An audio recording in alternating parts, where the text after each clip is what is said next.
autorisant mividy volamena manolotra anao ny le Jite. L'ISNA une université en ligne offrant une formation de qualité internationale. ISNA vous présente. Miavaka foana miaraka amin'ny Chin vaovao matsiro sy mikarepoka aok'izany. Chin fonosana vaovao manolotra anao ny le Jite. Oay, tolaza mangirana sy malefaka tsara volondry. Natura sady manitra sy tanora lalandavakoky indry a. Natura ihany ikia. Vokatra Natura manolotra ho anao ny le Jite. Nettoie manolotra ho anao ny le Jite. Nettoie, liquide vaisselle misy hanitra mandarine, citron, pêche miel, ary pomme verte.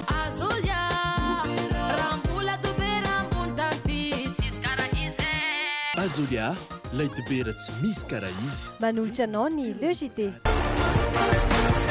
Paperline, le choix de votre succès. Telma, safidiko numéro 1 malagasy manolotra ho anao.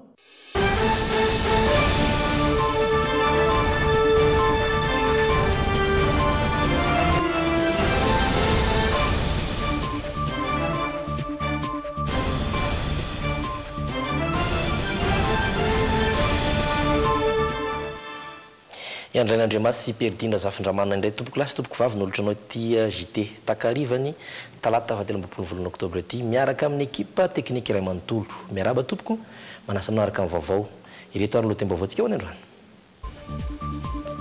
Naneo ny favonona ny anoana ny candidat numéro 12 ery razonara mampianina androany ireo ben'ny tanàna avy amin'ny district Ananjozorobe sy Ambohidratrimo. Olany fonja eto Madagasikara ny fijanonan'ireo voafonja ela ny an-tranomaizina miantso ny tompony andraikitra araka izany ny Amnesty International mba hijery akaiky izay olana izay. Fakila tsy nisy azony raisina ny orinasa mpanamboatra éponge mafoam tao mahajanga ho maly ariva tokony ho tamin'ny fitora sasany. Lehilahy iray no voasambotra ny polisy misahana ny eloka bevava sakelika fahatelo teny Ambohitrarahaba.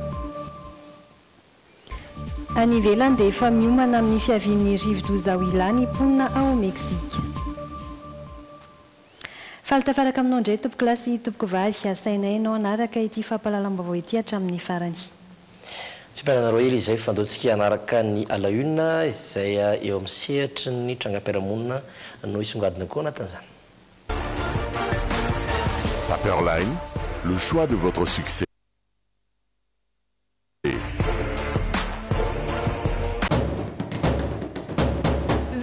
Au rythme des couleurs Orlac. Trouvez Orlac partout à Madagascar. Ny lokon'ny vaovao miaraka amin'ny Orlac.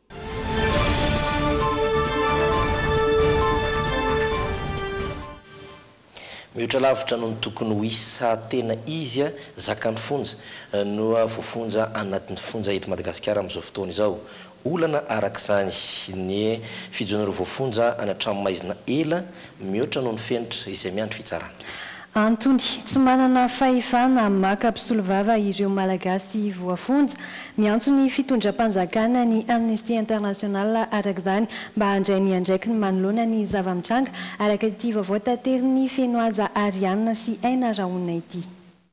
Araka ny fanadihadiana nataon'ny Amnesty International tany amin'ireo fonja eto Madagasikara dia 500 ireo lehilahy amidy any an-tranomaizina no tsy mbola voatsara raha toa ka 700 ireo vehivavy ary 900 ny zaza tsy ampy taona.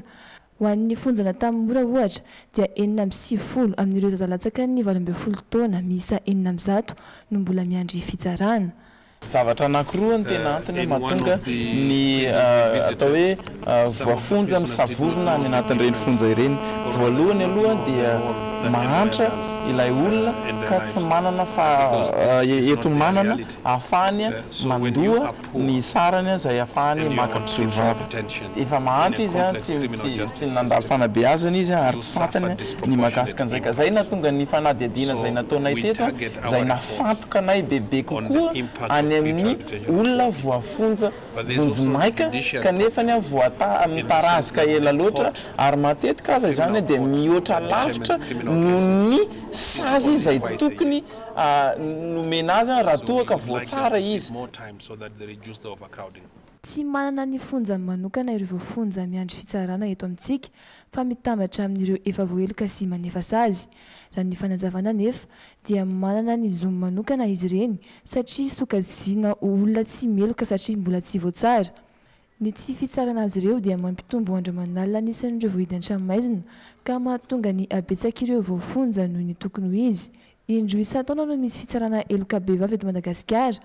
Antony nahatongavan'ny Amnesty International ampirisika ny fanjakana ampitombo isy io fitsarana io mba hanenana farafaratsiny ireo isan'ny gadra miopampana sy hanatsarana ny fiainana anaty fonja amin'ny ankapobeny.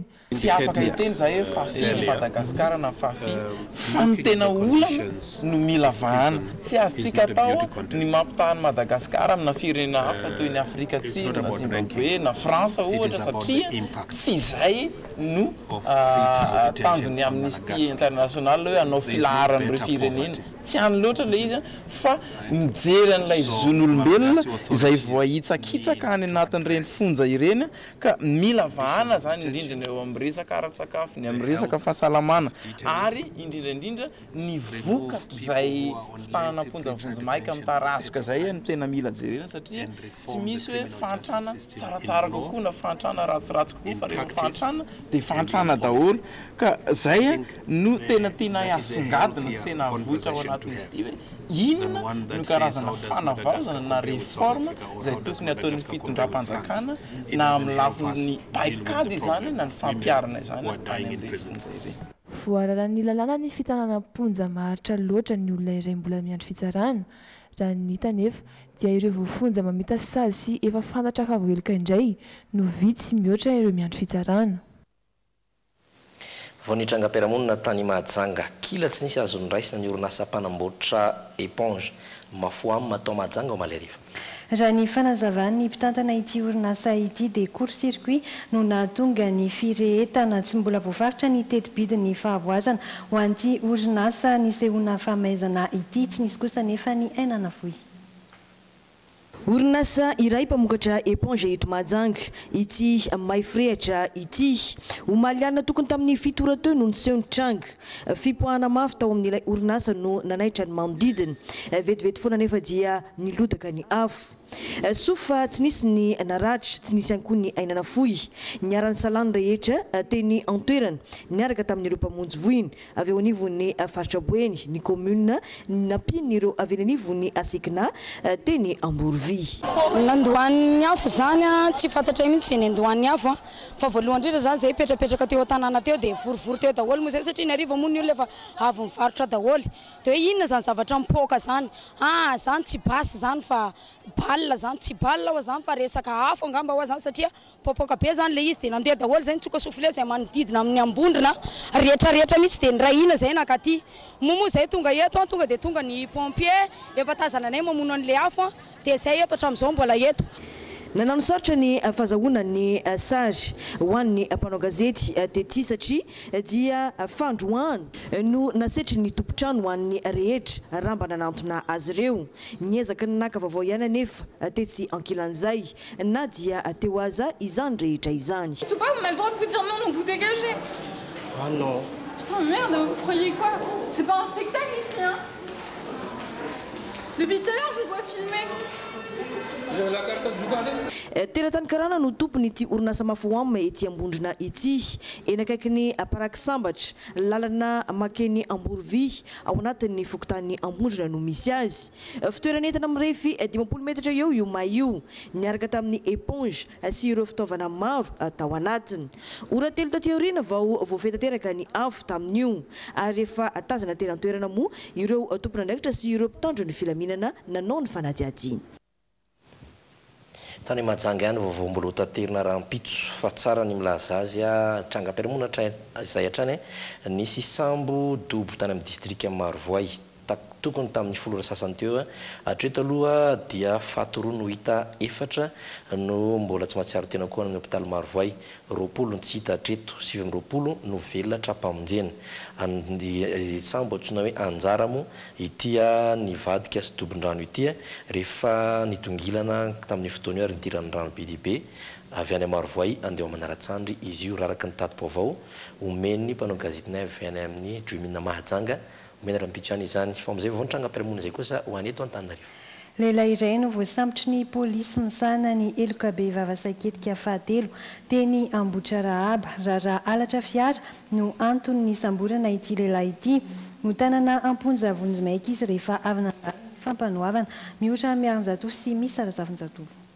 Manoloana ireo fitarenana maro voaray mahakasika ny fahaverezana fiara teto amin'ny faritra Antananarivo renivohitra sy ny manodidina tato anatin'ny volana vitsy izay dia nanao fanadihadiana manokana ny sampandrarany polisy-pirenena misy ny ady eloka be vavasakelika fahatelo izay miandraikitra manokana ny fahaverezana fiara sy ny kojakoja manodidina izay.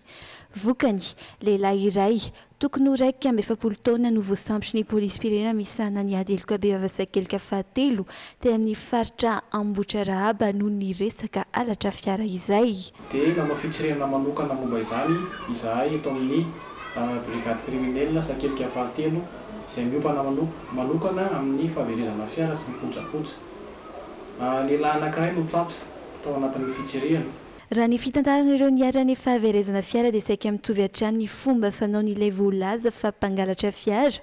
Lehilahy iray mampiseho fahasembanana rabatana no manakana ny fiara karetsaka izay sendra azy miezaka maka ny fon'ny mpamily moa ity mpandeha ity ary noho izany fanehoany fahasembanana rabatana izany ny irahany hibata entana somary lavidavitra ilay mpamily. Rehefa lasa lavidavitry ny fiara ny mpamily dia eo no ararotiny mitondra ny fiara andositra. Efa fiara miisa telo no azony nandritra ny volana septambra teo sy ity oktobra ity nandritra ny fanadihadiana no nahafantarana ny fonenany ity olon-dratsy ity. Manoloana izao tranga fangalana fiara misisisisy izao izay avy eto anivon'ny polisy-pirenena dia manentana antsika rehetrarehetra eny anivon'ny fiarahamonina hiara-iasa amin'ny fanomezana loharanom-baovao amin'izay tranga mety hisy eny anivon'ny fiarahamonitsika eny ka mampiahy. Nosavaina ny trano fonenany ka tratra tao ireo akanjo fitafy izay nanaovany nandritra ny asa ratsy nataony. Ireo mpamily very fiara no nilaza tsy ankambahamba fa io ilay lehilahy namitaka azy ireo vao nahita izany lehilahy izany. No tanana vonjy-maika any amponjy ity lehilahy ity rehefa nandalo fampanoavana. Mikasika ilay raharaha fahatrarana sokatra analiny kosa dia tokony hakatra fitsarana androany tanontolo ary. Ireo tompon'antoka tamin'ny fangalarana sokatra misy ray alina mahery tanontolo ary dia fantatra fa ahemotra amin'ny 12 Octobre ho avy izao indray izany. Antony dia mitady mpisolo vava hafa ilay voabanga noho ilay mpisolo vavany izay vadin'ilay mpitsara tokony tsara ity raharaha ity. Rehefa fantatra ary izany dia nanapa-kevitra ireo tompony andraikitra tao an-toerana fa ahemotra ny fitsarana izany. Tsy mbola voatondro kosa nefa ny ora anatanterahana izany. Tsy ahivona moa fa ny volana aprila lasa teo no nahatrarana ireo olona nangalatra sokatra tany Betsinjaka distrikan'ny Toliara faharoa. Iverinetsika rehefa aoriana ireto dokam-barotra eto indray anaraka ny toy ny vaovao.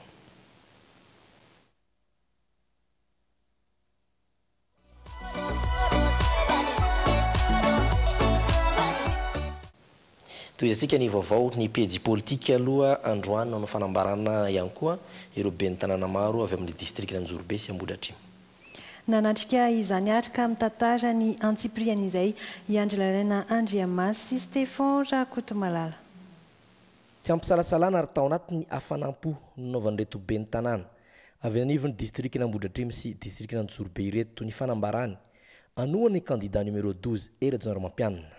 Zay fivondrona ny ben'ny tanàna atao amin'ny dia Analamanga tonga eto zay mba aneo ampahabe maso fa manohana tsisy fepetra ny filoha Eradzonarimampianina amin'izao Firotsoahano filoham-pirenena izao.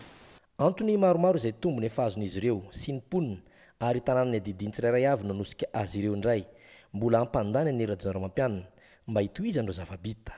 Zava-dehibe tokoa satria nahatsapa ny vahoaka ary zay moa ny anay no tena ngeza be aminay hoe tonga any amin'ny aty vilanin'ny olona zay asa natomboko zay raha tsy aka ohatra fotsiny zay hoe fandraisana an'ireny mpampianatra be tabe reny any amin'ny toerana misy anay ihany dia mbola mitondra vata ny olona 3 vata 4 vata andoavana karama mpampianatra ankehitriny efa tsy mandohan'izay tsony dikan'izany lasa miverina makany anaty vilanin'ny olona lay vary tokony ho alohan'ny mpampianatra ary efa metomboka zany amin'izao fotoana zao efa me tsara ny rafi-panabeazana ary efa everina fa hiteraka fombiazana eto anivon'ny firenena zany rehetrarehetra zany eo ihany koa ny fotodrafitrasa maro isan-karazany izay fiaraha-miasany eo anivon'ny faritra sy atraty amin'ny fanjakana foibe maro reo asa efa natomboka rahantsika mahita maro koa niezaka nataony nentina nandaminana nyty firenentsika ity tao anaty krizy sika firenena voasazy kanefa dia nahazo fakatoavana iretsam-pirenena mendrika loatra zany lehilahy zany ary dia ndreto zay vonina analamanga ray manontolo solotena ihany ro tazanareo fa ndreto zay vonina maneo fiaraha-miasa feno an'izany filoha zay numéro 12 zay toananay amin'ny hafanam-potanteraka zany hatramin'ny nanomboany propaganda ka hatramin'izao dia efa nirotsaka ary mbola hirotsaka hanao fampielezan-kevitra sy andresy lahatra an'ireo vahoakany ireto be ny tanàna avy amin'ny distrikina Ambohidratrimo sy distrikina Antsorobe reto ary koa mitaona ireo vahoaka rehetra manera Madagasikara mba hifidy ny candidat numéro 12 Eratsonary Mampianina. Vaovany fialam-boly kosa. Ny 17 sy 18 Octobre ho avy izao indray ny fotoana omeny Magic Land ho an'ireo rehetra mankafy ny karazan-dalao toy ny trampoline, maison hantée, ny gonflable, ny jeux vidéo sy ireo maro hafa izay nomanin'ireo mpikarakara mba hampiala voly an'ireo izay liana amin'izany. Ao amin'ny CCI Vato indray no ifampitoana anareo rehetra izay vonona amin'izay lalao izay Rovasoa Andriamparana sy Randritsalama no mitatitra ny antsipriana izay. Toy ny efa fanaony misy tokatra ho an'ireo rehetra liana amin'ny lalao sy fialamboly isan-karazany indray ny varavaran'ny Magic Land ny farany herinandro avy izao. Mba hanomezana fahafaham-pony rehetra ny 17 sy 18 Octobre manomboka amin'ny 6h maraina ka hatramin'ny 9h ny fotoana omen'ireo mpikarakara ho an'ireo rehetra mankafy karazan-dalao toy ny trampoline, ny maison hantée, ny jeux vidéo, ny loto ho an'ny ray aman-dreny ary indrindra ireo sahazany ankizy. Il y aura plein de jeux, tout est en illimité. Il y a des ho antsika rehetra izay liana amin'ny karazana kilalao samihafa sy ireo karazana fialamboly tonga indray ity ilay fotoana hiarana amin'ny Magic Land ny 27 sy ny 28 Octobre ho avy izao ao amin'ny CCI Vato ahafahanao ihany koa miaraka amin'ny fianakaviana sy ireo namana isy ireo kilalao isan-karazany sy tsy voafetra efa nomanina ho anao toy ny gonflable, trampoline, jeux vidéo sy ireo maro hafa izay tsy voatanisa eto. Misy ihany koa ny face painting ary aza misalasala mihitsy manao izany amin'ny maha Halloween ny andro. Misy natokana ho an'ny tanora, ao ihany koa ny ho an'ny lehibe sy ny ankizy. Des gonflables, des trampolines. Mandritra ty etsika tsy fahita firy ity, samy azo ny anjara-tandrify azy avokoa ny tsirairay amin'ireo kilalao mahery ny 10 efa noman'ireo mpikarakara. Ho an'ity indray mitoraka ity, azo tombony avokoa izay rehetra tonga satria dia mirary ny vidim-pidirana izay sady ahafahanao mandray anjara amin'ireo kilalao any an-toerana. Tapakila tokana manome fahafahana miditra amin'ny etsika rehetra, lalao sy atrikasa. Donc il y a des toupies, il y a des gonflables, Ny marivo sy ray ariary monja dia efa ahafahanao manao ireo lalao rehetra ao an-toerana mandritra ny tontolo andro. Ankoatra ireo dia misy ihany koa ny toerana ahafahanao misakafo ao amin'ny CCI Vato. Amin'ny 17 sy ny 18 izao ary ny fotoana ka manasanao sahazy hiaraka aminay amin'ny fotoana io. Vous ne payez aucun jeu quand vous êtes présent dans Magic Land. Ankoatra ireo azo atoko tanteraka ihany koa ny ao amin'ny Magic Land amin'ny fotoana io satria dia ny vigile no iandraikitra ny fiarovana ireo mpitsidika ary isy ihany koa ny toerana ahafahany mpitsidika miala hetaheta. Eny an-toerana mandritra io fotoana io no ahafahana mividy ny tapakila ary mila fanazavana fanampiny dia afaka mitsidika ny page Facebook ny Magic Land na iantso mivantana ny Lara Darby 034 46 422 25. Ny maresaka resam-pirenena any Meksika. Efa miomana amin'ny fiaviany rivo-doza ho ilany mponina ao Meksika amin'izao fotoana izao orambe hatrany arak'izany no mahazo ny tanàna any an-toerana. Efa manomboka mipoitra ireo famantarana amin'ny fiaviany rivo-doza ho ilao Meksika hatreto dia orambe no mahazo ny tanàna. Miteraka fiakaran-drano izany ka efa nisahady ireo tokantrano ny arambona. Ankoatra izay dia tapaka ihany koa ny lalana sasany. raha ny fanazavany sampana mpamantatra ny mety ho toetry ny andro any an-toerana any amin'ny ranomasiny pasifika no misy io rivo-doza io an'io alina kosa no heverina hiditra ny tanàna zany efa nanome baiko ny findran'ireo izay mipetraka amin'ny faritra iva ny tompona andraikitra hatry ny omaly mba hisoroana ny loza. Gouverneur du Jalisco a assuré que les services du tapitratreto aloha ny tapany voalohany ho an'ilo Jite amin'ny tapany faharoa nanomanana eo anareo reto zanam-pandarana maromaro ireto.